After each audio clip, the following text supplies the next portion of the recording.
আজকে দুপুরে আমি আর দাদা রেডি হয়ে বেরিয়ে পড়েছি, কিন্তু কোথায় যাচ্ছি সেটা এখন বললে সাসপেন্স কি থাকলো। আরে বলবো একটু ওয়েট করে যাও, সবটাই বলছি।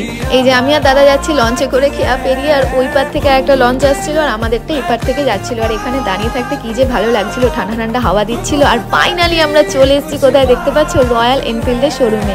হ্যাঁ, আজকে আমরা রয়্যাল এনফিল্ডের শোরুমে এসেছি, কিন্তু কেন সবটাই বলছি তোমাদের। প্রথম থেকে আমি কিছু জানতাম না, আমি কেন যে নিজে কিনবে সে তখনও কিন্তু জানে না। শুভঙ্কর তখনও জানতো না যে হ্যাঁ আজকে সত্যি ও কিনবে। ও গেছিল কিন্তু বুক করতে, দেখতে সব কিছু, আর গিয়ে যখন দেখলো অ্যাভেলেবেল আছে তখন ও সেটা ফাইনাল করে দেয়। তারপর ও যখন ফোন করে জানায়, সত্যি কথা বলতে খুবই অবাক হয়ে গেছিলাম। এটা ভেবে যে হঠাৎ করে কি হয়ে গেল, মানে ও কখন গেল কি করলো কিছুই আমরা জানি না। তারপরে তাড়াতাড়ি করে রেডি হয়ে আমরাও পৌঁছে যাই, আর গিয়ে এখানে আমরা ওয়েট করছি, কারণ তখনও আমরা কেউই মডেলটা দেখিনি, ও একা দেখেছিল।